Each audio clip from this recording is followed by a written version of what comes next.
And a very pleasant, almost trade deadline. We're getting closer by the moment. Good afternoon from the Baseball Insiders. And we have a little bird alert to start the show. And Alex Rude, you with the early over-the-top comment, is Robert still going to eat his shoe on the pod if Juan Soto gets dealt? We don't have that level of news, and we don't really have anything specific, but there is a guy, Bert, that you thought that might not get moved, that maybe has a slim chance of going somewhere. Let it out to our Baseball Insiders public. Welcome in. Hit that subscribe button. The Baseball Insiders, we love you. Hi, Bert. Hi, Carm. It was a very nice intro you just did right there. But I said on the last pod that there was absolutely no chance that Shohei Ohtani is traded. I was wrong. It's a very slim chance. I had somebody directly involved give me the odds of 1,000 to 1. So that is like a chance, a very slim chance. But I cannot envision any scenario, especially with Mike Trout having chronic back injuries, that they would move Shohei Ohtani. So don't get your hopes up, but I wanted to acknowledge that I was wrong when I said there was no chance. Just a very, very, very, very small one. Let's go with the very, very, very, very small. If you had to take the very, very, very small chance that he went to X team, like who would even be sniffing around that? Do you even have a guess? I mean, the Padres have checked in and they've talked to the Angels about him. There's been other teams that have done the same thing. But yeah, he's going nowhere. So it's not even like worth guessing. Okay, but it's at least interesting that they've taken a couple phone calls and people are inquiring, and the most, I would say, arguably, without a doubt, dynamic player in all of baseball. If he can be talked about, then literally anybody can be talked about. See Juan Soto right there, not quite Shohei Ohtani, but certainly in the mix at 23 years old with everything that he brings to the table. No, you're spot on, and I'll tell you, with there's a bunch of Juan Soto reports out there right now too, about like, I think it was from Hector Gomez that the Padres are in serious talks for Soto. I don't believe that to be accurate, based on the intel that I've gathered yesterday and even today. But this is a crazy rumor season. I warned everybody about it the last time we were on, that you got to be very careful about like what accounts you trust. I mean, I'm not taking a shot at Hector by any means, but it's just, there's a lot of fake accounts. People even making up quotes from Jeff Passan, which I saw that one. That was amazing. That, I'll tell you, if that happened to me, I'd be absolutely irate. I hope, don't anybody, if you're watching this, please don't do that to me. That's all I'm asking for. Well, it just, listen, it's a reminder, Bert. We are in the toy department. This is not, world peace over here. So fake baseball rumors on Twitter and crediting people, it's all a possibility in the wild and wacky world that we live in. Which, by the way, you texted me this morning. Let's get weird on the pod today. So I don't know what that exactly means, but let's do it. Yeah, it's good juju is what it is, Carm. We got the Fifi, as I like to say, flowing through the veins right now. Well, like, life is good, Carm. We're buzzing over here. You want to know something, actually? Yeah, please. I do. I called a GM earlier today, and we were just comparing notes and doing whatever. And by the time we were about to hang up, he asked me, Robert, are you going to make it through these next 5 days? And I'm like, odds are probably not. So if this is it, Carm, it's been a pleasure. I love you very much. You are built for this, dog. You're going nowhere, buddy. Love that energy. This is your game. This is what you do. This is what you live for. This is why you're here. This is what Seth Teal and Alex Rude and Ethan Fisher and Ty Hilgersum and obviously a burner and Jacob Bradley and Johnny and Matan. Let's not play around here. Joshua and Joanne and Jacob and Brian and C-Dot and Rocky and Cool Francis. This is what you do. These are the people. They're relying on you. I'm relying on you. You can't go anywhere, buddy. We need you strong in these moments. See, this is why I love Carm. He's my hype man. Among many reasons, I should say. Well, plus we got plenty of info for you guys today. So yeah, hopefully, somebody tried dunking me on Twitter, and I just clapped back. So we're loving life right now. Don't mess with Bert on Twitter. Bert's your friendly Twitter. Leave Bert alone. We don't need any dunking ons. All right. So on the pod today, in addition to your question, we got Padres rumors. Andrew Benintendi on the move. Ian Happ, Wilson Contreras have been making an appearance on this pod every time we're talking. They'll be here again today, and we're going to touch on the Yankees. Bert, where do you want to start, big boy? You want to lean into San Diego because you've mentioned him around everyone, but who do you actually think the Padres will ultimately end up landing here? That's the $1 million question, Carm. And there's been reports linking the Padres to Wilson Contreras, to Ian Happ, to players like this. And from right now, I don't think that's going to happen. The Cubs are asking for a lot in return for both players, and I don't think it's at the point where San Diego would do something like that. So I look at other teams, like I know I mentioned with Happ, the Blue Jays. I had somebody with the Blue Jays text me recently saying that he's like the definition of a player we're looking for. It just comes down to price and everything there. Contreras is interesting. I don't know where he's going to end up. Like, I mean, we've seen the Mets, we've seen Houston, we've seen the Giants connected to him, but with the Padres, they've got their hands in everything. Like I've said this for months. I said this in the last pod that the Padres, they check in on everything. They think creatively more so than any team. Like, yeah, they're in the mix for Juan Soto. Yeah, they checked in and talked to the Angels about Shohei Ohtani. Yeah, they've got calls out to other teams about star players that I cannot mention. They've got their hands in basically everything. They're going to make moves. I don't know what they will be, but Preller. Is it me or is it just Robert is frozen?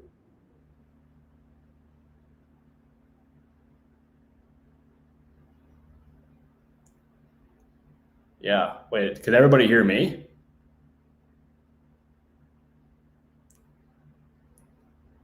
Okay. Yeah. So what I was trying to say about the Padres here, and we just lost Carm, but the Padres, they're in a position now where they're going to make moves. I don't know exactly what kind of moves they're going to make, but they've got their hands in everything. So, and do we got Carm back? I'm here, buddy. I apologize. I thought it was you, but I am back in business, and apparently we just paid the internet bill, and we're good. So apologize for that. But which means I can't see any of the early questions. So if we could just go and order it. No, well, yeah, sure. You can lead the way on how you want to go through it. That's a fine way. I jump back in with Brian, where can hear you but not Carm. So anything before that you want to address, feel free. Or we can talk about Andrew Benintendi. Your dime, your dance floor, baby. Lead us to the promised land. Let's answer some questions here. I'm in the giving mood today. All right, let's go. Who are you starting, pal? I'm going to start with our guy Seth Teal, who had a comment in before we even went live here. Which shout out to Seth for that. I appreciate you as always. We love you, Seth. About the Cardinals, and we love you very much, Seth. Is that the Cardinals? They are looking for pitching. That is their priority. I've been pretty consistent with that, and I fully expect them to add multiple starting pitchers. They're looking at bigger fish than they did last year. Frankie Montas is somebody that they're in on. I don't know if they is going to fit their price range, but they're looking for strikeout first pitchers. They want somebody who can strike guys out. Nathan Eovaldi makes a whole lot of sense to me. Noah Syndergaard is a possibility too. I'm fully expecting them to add more meaningful names than they did last year.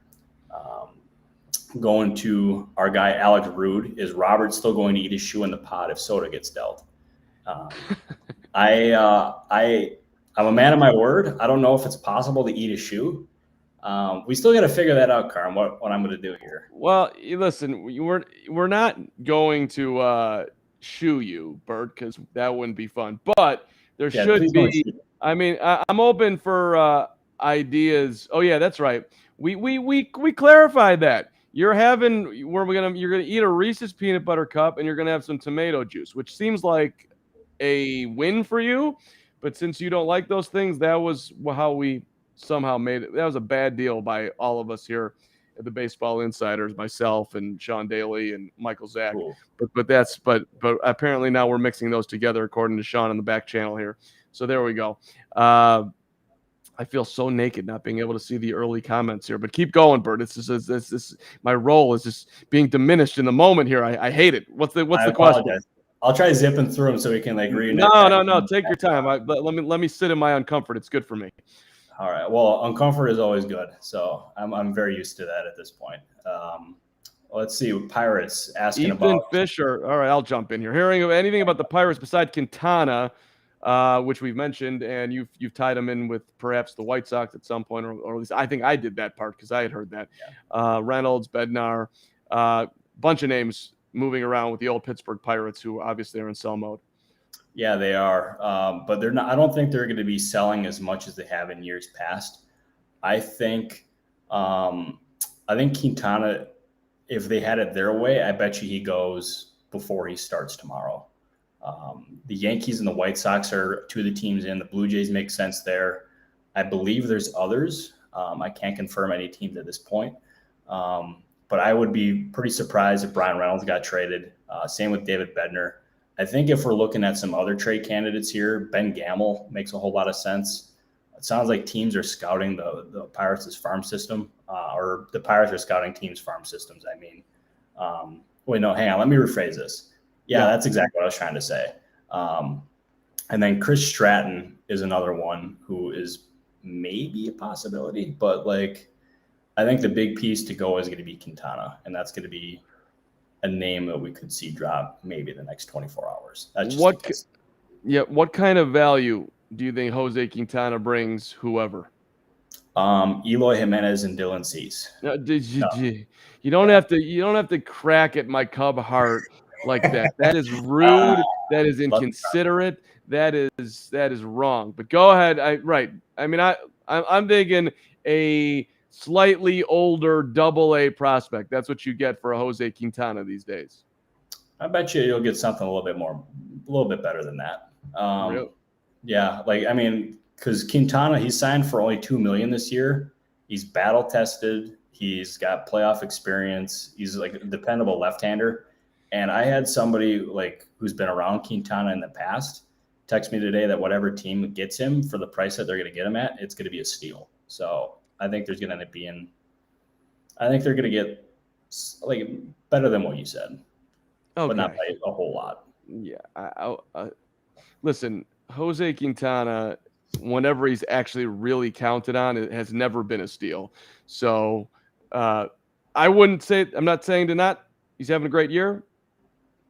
Quality dude, vet. You can use him in the rotation. You could probably even put him in the bullpen if you wanted to. I assume that people are looking at him as a starter. Yep. So I'm not saying don't get Jose Quintana, but I also you're obviously you're not trading for some ace when you get Jose Quintana at this point in his career. What about the Blue Jays? And you mentioned Frankie Montas a zillion times, or Castillo. How aggressive can we see Toronto with those two names? I think they're going to aim lower than that, because if you look at their rotation right now, they have their top three is in pretty good shape. They obviously have another need for another pitcher because Ryu he's hurt. He's out for the year now. He's out for next year too. And then you have Kikuchi, who's really struggled, which is where I think a guy like Jose Quintana would fit in. But I don't think it's going to be a big name like they did last year. I think if anything, it could go to a guy like Ian Happ if they end up splurging on somebody. But I just don't expect them to go after a frontline starter here. Okay, there we go with Toronto. Thank you, Ty. Appreciate you. Obviously a burner. Good evening to you. Obviously a burner. Are you where are you at? Obviously a burner. I feel like you might be in Ireland. I guess it's evening here too. What am I talking about? But it feels in the middle of the day. Latest on the Rays, my brother. Where are we at with Tampa? A name that we've seen publicly linked to them was Wilson Contreras. I've heard that is unlikely. So it seems like we're eliminating Contreras suitors as we're doing this pod here, Carm, which what the Cubs are asking for Contreras is a lot. It's a lot. Same with Happ. I mean, do we really think that and Johnny, we're talking Cubs right now for you, baby. Do we really think that the Cubs are going to get their price for No. It's going to have to come down. Basically, So, yeah. Oh, sorry. Yes, I just cut Carm off. My didn't. apologies. You didn't. I'm just saying, like, they're okay. I mean, they're playing poker, and teams might move along, and then you can lose. But go ahead there, Jed Hoyer. You do your game. By the way, one of the funnier things I saw recently is Jed Hoyer is considering trading Wrigley Field for a couple of 18-year-olds that are that have some potential, which I thought was a very good line by someone on Twitter that unfortunately I don't remember who said it, but good one. Go ahead. No, that was good. It somehow would probably upgrade Wrigley, for being honest. Yeah. Wrigley okay. Stinks. I'm taking all sorts of shots at that's not even a shot because that's just a ridiculous thing. Do we close the loop on whatever we were just talking about, or was there something else in your head before I moved to Matan? Yeah, something I wanted to add about the Cubs and even the trade market in general is that with the Cubs, and they're setting a very high price for both of those guys, as I mentioned, but that is a common theme that I've heard from executives throughout the league, is that prices are really high right now, and that's why we haven't hardly seen any moves besides Benintendi. Is we're basically in the kicking tire stage, not in the serious stage.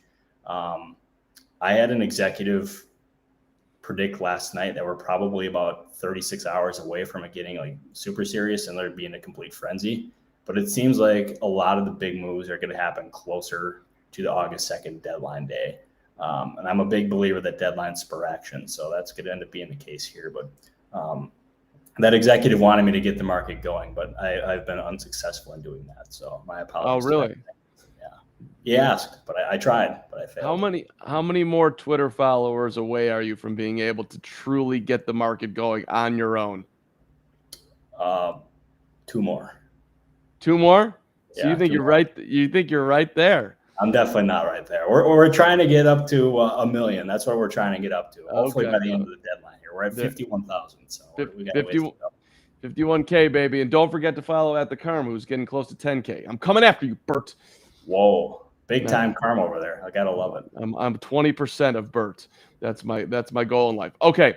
Let's see. Johnny, we addressed the Cub news. Let's keep moving along here. Let's bring in Matan. Let's go to Cleveland and the Guardians. Buying, selling is Sean Murphy. There's a name, a strong possibility. Yeah, that's a good question. So with the Guardians, they have been listening on their starting pitching, their controllable starting pitching. Like as I mentioned in the last pod, Zach Plesac is a name that they've listened on. Shane Bieber is another one. I can report that they've been getting calls on and they're listening there. I would call the odds of either being traded toward the slim side. I'm not going to rule that out. It's got a better chance of happening than like Ohtani. But I mean, that doesn't take much. But I won't rule anything out there either. But they're also looking to buy at the same time. And that's kind of fits into the theme of what a lot of these teams try to do these days is where you both buy and sell. So like I have a hard time seeing Sean Murphy being a guy because the A's have set such a high asking price for him. But I like where you're thinking there with Cleveland and the catcher. I think that would make sense. And also, I wanted to go back to that Rays possibility or the Rays question. So there was one other nugget that I forgot to mention before. Tampa, by the way, sitting 2 games in front of Cleveland in the old wild card chase. Go ahead. Boom. Karma's coming in with the details here. That's quite the guy we have right there. We got to love him. Boy, there he is. So Tampa, it wouldn't. I love it. Good zing, Bert. Let's get weird. Hey, people listen. Not everybody is as dialed into the standings as I am. I'm just making sure we're all up to speed. But go ahead, give me your Rays tidbit, buddy. Boy, I'll tell you. How do I follow that up? I mean, Karm's just a legend over there with the standings. He's actually got him tattooed on his forearm. That's breaking news right there. I am everything. I'm attention to detail, Bert. Look at what look at everything I do in life. But come on, give me your Tampa. So with the Rays, it wouldn't surprise me if they made a deal similar to what they did last year with Willie Adames, where they traded Adames for 2 relievers in JP Feyereisen and Drew Rasmussen. It's not going to be like an exact template of that by any means, but where they trade off for their major league team and also acquire another major league piece or two. So that's something I wouldn't rule out. So one thing in life that I love personally is cake and eat it too.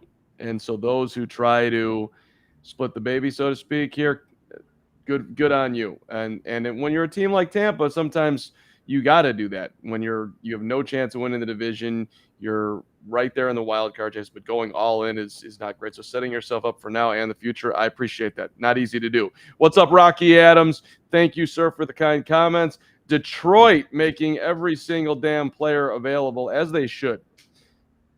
Yeah. I mean, what Rosenthal reported was spot on, as you would expect with Ken Rosenthal. Like, they have made their players available, but that does not mean they want to trade every single one of their players. Like, for example, I've seen varying reports on Scoop Ball, their pitcher. Like, some people think it's likely, some people think it's unlikely. I'm toward the side of like it's probably not going to happen, but it doesn't hurt to listen. But they have plenty of different pieces on this team that they could sell. And I think they have bullpen help. Like Andrew Chafin could end up being somebody that, say, like the Mets or another team that needs a left-hander reliever could use some help. Javier Baez isn't going anywhere, I can tell you that. I know Carm was probably wondering because he's got Cubs in his mind 24/7. Well, I wasn't. Javi just got there, and that was a significant. What was it? 144, I want to say, $1 million holla that Detroit paid for Javi. So I don't. He's probably going to be there for a minute, I would think. You want to know something that's different this year than I've experienced in any other deadline? Sure. Is having players text you asking if I've heard anything about them being traded. I've never had that happen until now, and I just got a text that came in, and I don't think the player's going to be traded, but it's an interesting little thing that I didn't expect. You're getting texts from players asking you if they're going to be traded. Did I hear that right? I'm hearing anything. Yeah. I'll tell you, that's something I've never had happen before. What are you, like America's hero? Hey, my friend. I don't want to brag, but yeah. Wait, say that again? I don't want to brag, but yeah, I am that. I'm America's hero. Okay. I mean, that's kind of amazing. Hey, Robert, what are you hearing? Is my life going to change? Let me know.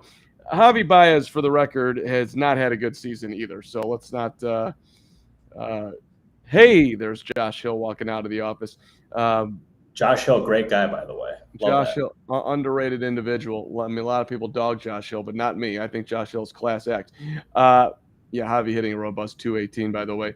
Cool, Francis. What's up with you, my friend? Hey, guys, the latest on Castillo and the Yankees. We keep on talking about Castillo, but throw in the New York portion of this, if you will. Yeah. So when they acquired Andrew Benintendi, the Yankees, they did not part with any of their top prospects, which means they're well positioned to acquire a guy like Luis Castillo. And I think they would be very open to adding another starting pitcher of that caliber because their rotation is a little dinged up. They could use another frontline guy because their top competition, the Astros, are also going to be extremely active. Like that is one team that rival executives are saying like is primed to make multiple moves. So the Yankees, they got ahead of it in acquiring Andrew Benintendi, and I would imagine they're going to be on Luis Castillo. I can also report that they have had talks with the A's about Frankie Montas. So they are certainly looking in that market. Shout out to Luis Castillo. Shout out to Red fans who gave him a standing ovation in his last performance, perhaps, with Cincinnati. Same thing with Cub fans who showered Wilson Contreras over and over again. Guys who have given, in Wilson's case, I mean, exceedingly the heart and soul to the team. Same thing happened in Baltimore with Trey Mancini. I just like seeing fans knowing exactly what's going on and paying attention and knowing that they might lose their guys. It seems very likely in the case of. Do you think Mancini gets moved too? Yes, I do. The Mets are certainly in that one. So I do think that that Mancini will be moved. And also if he did get moved, what a way for him to go out than like what he did today, where it was a lazy fly ball to right field and the right fielder lost it in the sun. It bonked him in the head and it went right into the right field corner. It was an inside the park homer, like in his last at bat, possibly at Camden Yards. Like, That's freaking sweet, Carm. So I do think he will be traded. I think there's a better chance than not that he'll be on the move. Okay. I always just get emotional in these moments.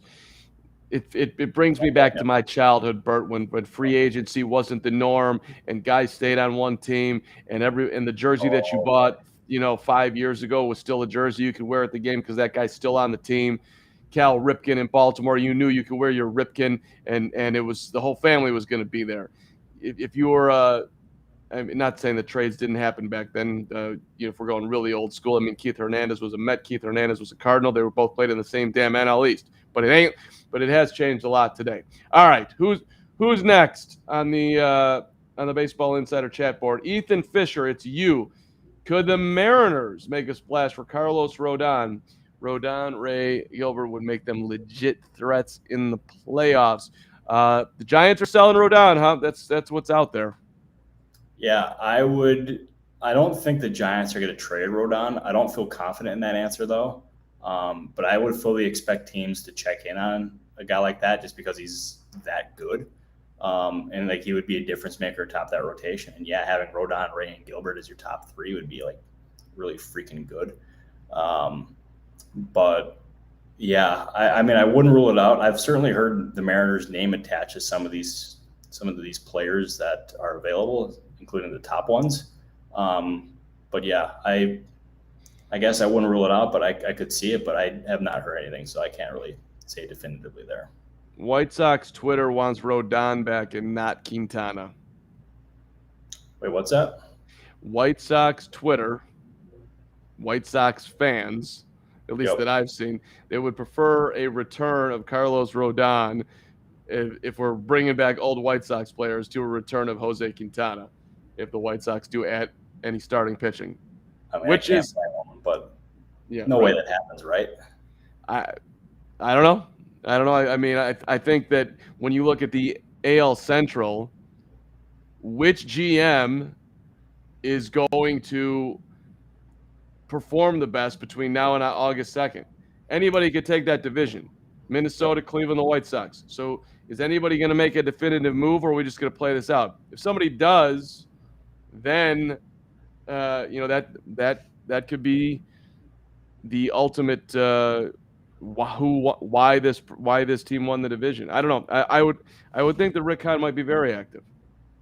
I mean, I would think so, but I also don't know how much of a position he's in to make a big move, because has this team shown enough to fully buy into it and invest heavily at the deadline? To me, no.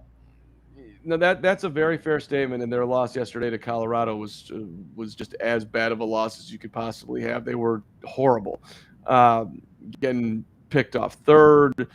Leury Garcia, what are you doing? And just walking the bases loaded in the ninth inning. That ain't great either. Kendall Graveman, Tony La Russa not using their closer, Liam Hendricks. All of it was bad. I just did a lot of White Sox that people probably don't necessarily need all that, but back to 500 for the White Sox, who were over 500 for the first time in a minute for a second. All right, Brian, what are you hearing about the Phillies' plans at the deadline? This one's for you, Sean Daly. Philadelphia, baby. Yeah, so they're a team that I think center field and pitching is going to be the priority. I mean, also adding a reliever too. I mean, they could use a lot of different things in Philadelphia. But as far as a center fielder, I wonder if a guy like Ramon Laureano could make sense. You have Michael A. Taylor with the Royals, who's available. Another one that Ken Rosenthal mentioned, he's getting interest, is Jose Siri. And I mean, he's a relatively under the radar option, but he's extremely good defensively in Houston. And I would imagine he probably wouldn't cost too much. So I would look at maybe those three guys as far as center fielder. If they had their way, they get Brian Reynolds or even Byron Buxton, but that's not happening. Okay, thank you. I mean, that's those were their dream wishes a year ago. But as far as starting pitching, I wonder about the fit potentially with Nathan Eovaldi, because Dave Dombrowski has a history of going after players that he once had. And Eovaldi is somebody that he had in Boston. He's on an expiring contract, has proven playoff experience. So I wonder, just throwing out a possibility there. Then relief pitching, they were after pretty heavily in the offseason Michael Gibbons with the Cubs. And I wonder if that could end up being rekindled now. But the White Sox are another team that likes Givens. Interesting. You mentioned that Michael Givens and the White Sox things a couple times, and which I took from you onto Fox 32 on the Sunday night show in Chicago. So Bert, you're making an impact everywhere, buddy. People right here, Sunday night TV, Robert Murray. Everything comes back to Robert Murray.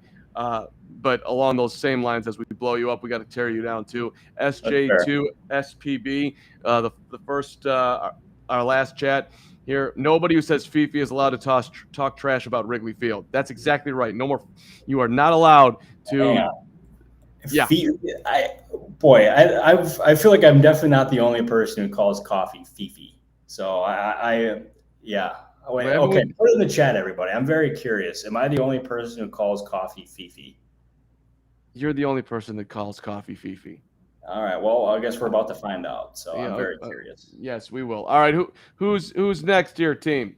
After we move on from Brian and the Phillies, let's go to need a trade. No. Okay. Thank you very much. Jacob Bradley.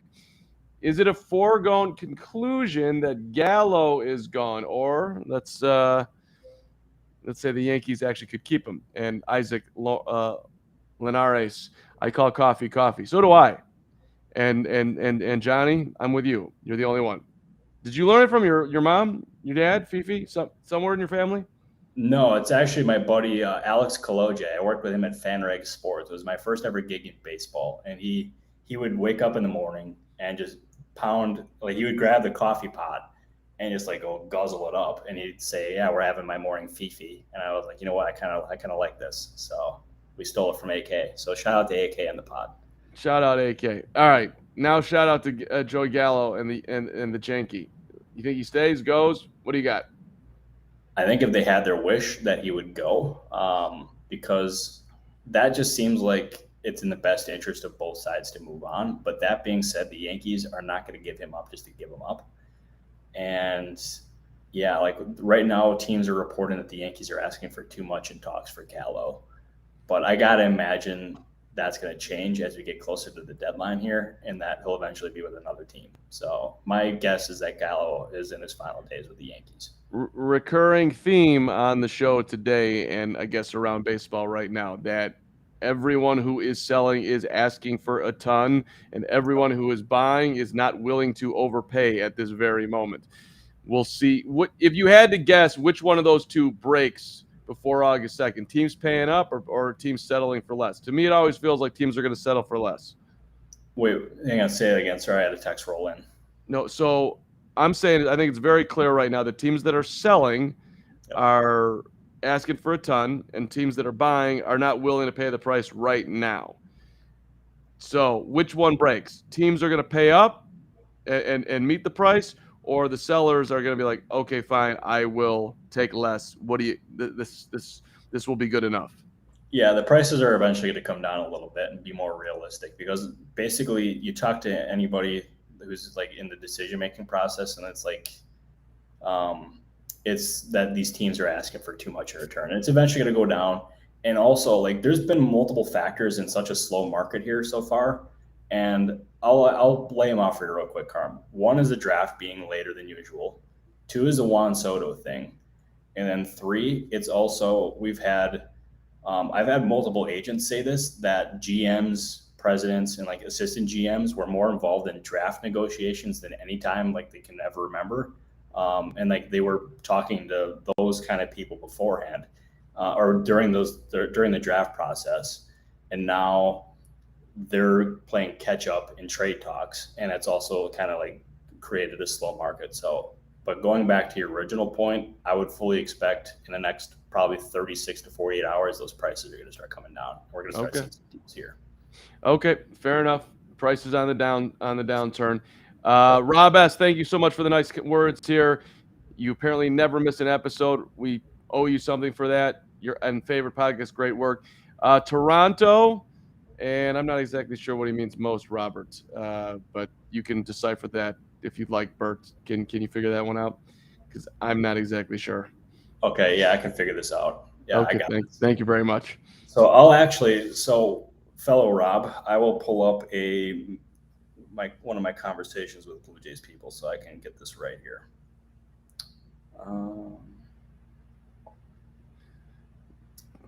So Blue Jays, the pitching right now is a priority. That is what they're focused on, but they're also looking for a left-handed bat. And the names that they've looked at have been Benintendi, who they were actually in on before he got traded to New York. Whit Merrifield is somebody that I think they had interest in, but I'm uncertain now just because of the vaccination status. Josh Bell, I think that's probably pretty unlikely because Nationals are also asking for a lot there. Santander is another one that could fit. Brian Reynolds. Another one is Garrett Cooper with the Miami Marlins, Carm. Interesting. I've heard it's more likely than not, though, that Cooper will not go anywhere. But that has not stopped teams from like the Dodgers from checking in. The Dodgers have checked in multiple times throughout the process about Garrett Cooper. Interesting. Always looking to add the premium. Okay, moving right along to your first team that you covered, Bert, right? I do have that right? You are correct. Okay, you're not a Brewers fan, but that's the first team that you covered, and you used to talk to me from a basement in Wisconsin. Now you talk to me from a penthouse in Arizona. What's up, Josh Melnick? Brewers updates, baby. Yeah, they are a very interesting team. I think center field is going to be a position they look pretty heavily at upgrading. I'm connected them to Ramon Laureano in a story on Fansided.com that I recommend everybody look at, please, so I can keep my job. See, Carm knows. He's pointing. I click on everything, buddy.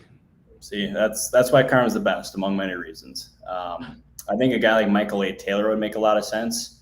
Another one is Jose Siri with the Astros that I mentioned before. I'm also going to give you two other little nuggets here. So as far as the catcher spot, the Brewers have a surplus. They have Victor Caratini, they have Omar Narvaez, and they have Pedro Severino. And for my conversations with teams, the Brewers would prefer to move Severino. But teams are doing background work on Omar Narvaez, which I think is interesting. I can't picture them being in a situation where they would move him unless they have another deal for another catcher. But teams are doing background work on Narvaez. And I can also report that teams continue to check in on Josh Hader. Do I think a deal happens? No. But teams continue to check in just in case the Brewers are going to be inclined to move him, which I don't think so. But I also think he'd be a very strong fit for a team like San Diego. So the Narvaez thing is interesting to me. And, he's been with the Brewers for a minute now in his third season. The dude can't catch. He's a bad catcher. That was his bill when they acquired him from Seattle. And, he's improved, actually, Carl. That's the thing is he's improved. Okay. He's not an above average defensive catcher by any means. Admittedly, I'm not watching the Brewers every night. I think maybe the moments that have put Milwaukee on, I think I've noticed that his at-bats continue to be pretty quality at-bats, but I also have seen some stuff behind the plate. I'm like, there he is. There's that wild pitch that I've been talking about. But okay, I will take your word for it that he's rising up the catching defensive rankings. Next up is Brian with the Astros. Could they be trying to move one of their starters, perhaps? Yeah, they've been listening on their starting pitching because they have a surplus, but they also, if I was in a position that they're in, I wouldn't get too cute with moving my starting pitching, and especially a guy like Urquidy. But, yeah, I guess – I don't know. I don't know the likelihood in that. I honestly don't. I don't have a very good read on that. But they've definitely been listening, and if teams are calling, they're not hanging up. So that's one thing I can say. Shout out to the Astros and all their cheating and everything else, but just building a solid organization that they are just an absolute straight dominator in that division and really in the American League at this point, year after year. Josh Hill, the one and only Josh Hill. That Josh Hill. Yeah, Whoa. look at his emoji and everything. It's the real Josh Hill, one of our colleagues here, but so he gets to jump to the line here. I wouldn't have put him there, but Sean Daly did. What about the Minnesota Twins? Give me some good news. What do you got, Bert? So as far as the Twins, that is going to be a team that I think will be in on the high-end starting pitching market. We got names like Luis Castillo, as we mentioned, Frankie Montas. I also wonder if they could be like a sleeper team for Carlos Rodon if he is made available, which we don't know at this point, but just saying if he is available wouldn't surprise me. I wonder if it, like I mentioned, Corey Kluber on the last podcast. I think they've had past interest in him. So I think that's going to end up being a focus. A corner outfielder too would make a whole lot of sense for them as well. I thought maybe they could be a fit for a team or for a player like Joey Gallo, but probably look at somebody a little bit more, like, for lack of a better phrase, better than Joey Gallo. But like, I think those are going to be their two priorities right now. When's the last time the Twins won a playoff series? Could not tell you. I'm not. Is it 1991? Has it been that long, Carm? I'm trying to remember, Bert. The last time they let's see, they got swept by the Astros last year, swept by the Yankees before that. They lost in the AL Wild. They lost in the AL Wild. They won a playoff game in 2004. The last time they won a series was 2002. They got through the division series in 5 against the A's and then lost to the Angels in 5. Yeah, I don't know why I had to taunt Josh Hill, but I felt like taunting Josh Hill. Next up, yes. I'll stick up for you, Josh. I love Josh, so don't you be mean. Nice. I love Josh too. Just that was fun. Well, your comments there would indicate otherwise. I got your back. I'll put him into a corner. Hill knows where he stands with me.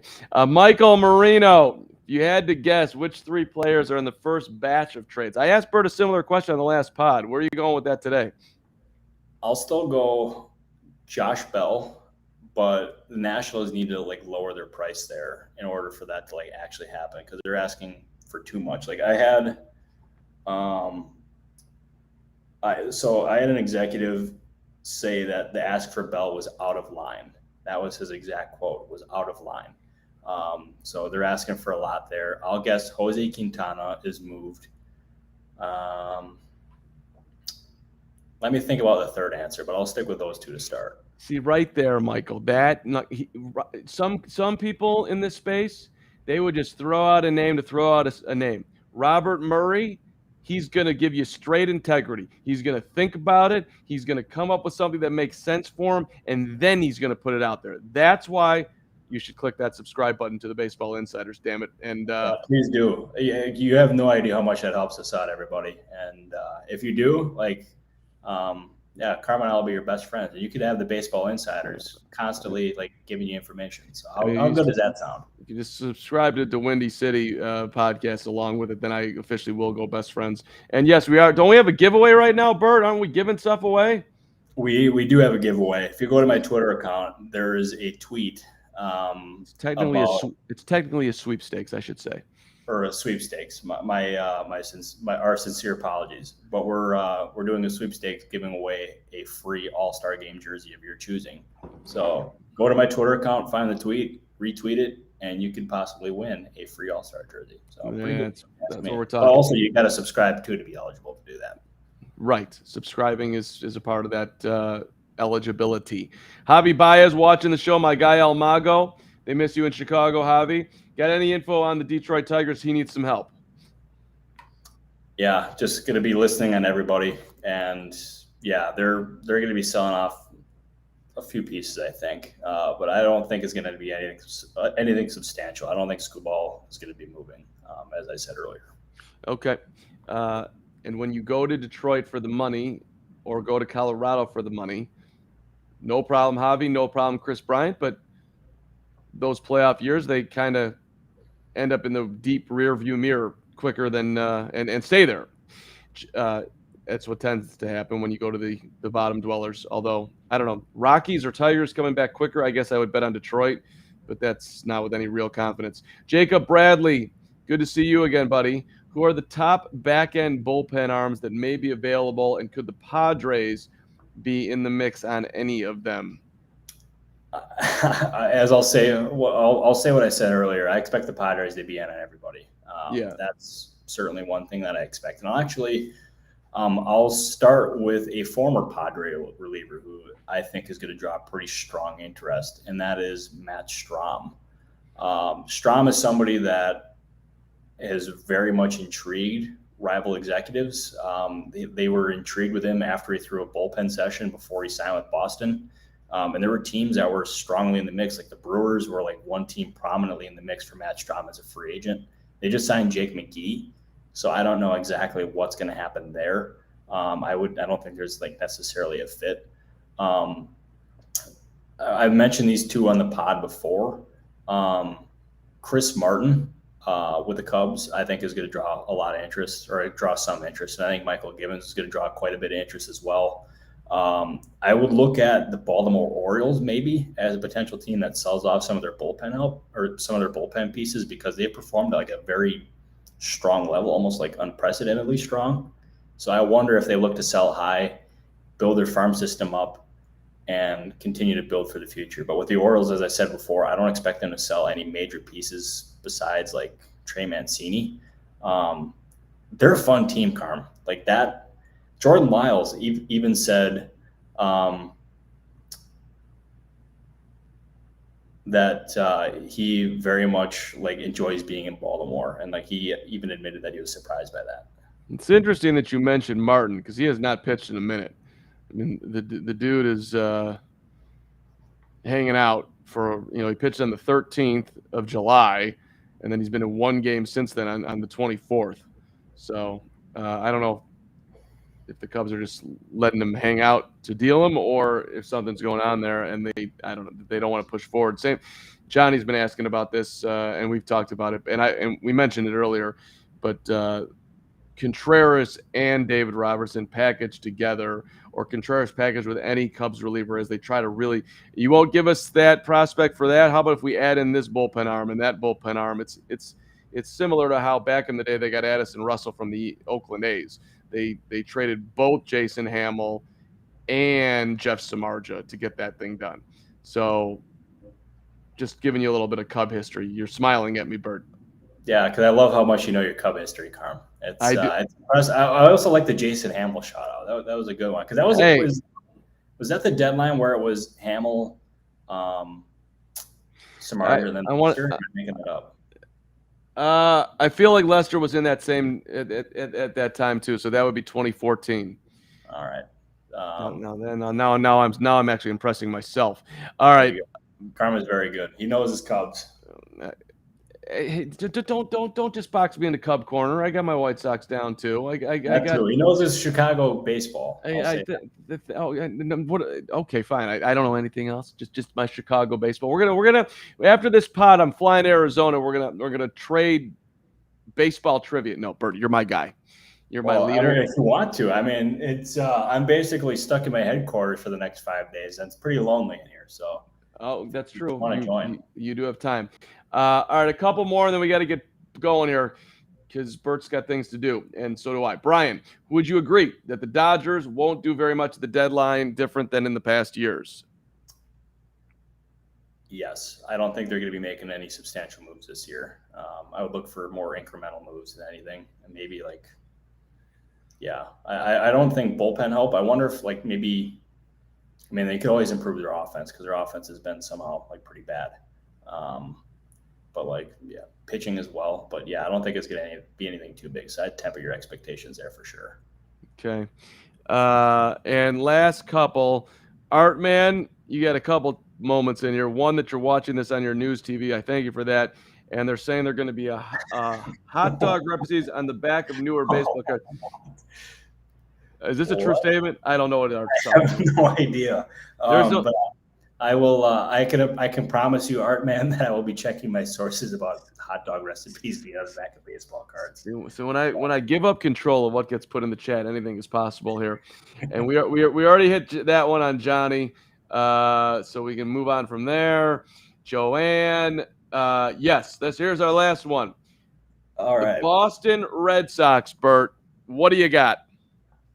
Yeah, with Boston, they still have not made up their minds quite yet. But it's going to end up being a case, if they do sell, it's going to be Nathan Eovaldi, JD Martinez, Matt Strahm, or maybe another left-handed reliever. I bet you if they trade one left-hander. I bet you if they trade a left-handed reliever, it's just going to be one and not two.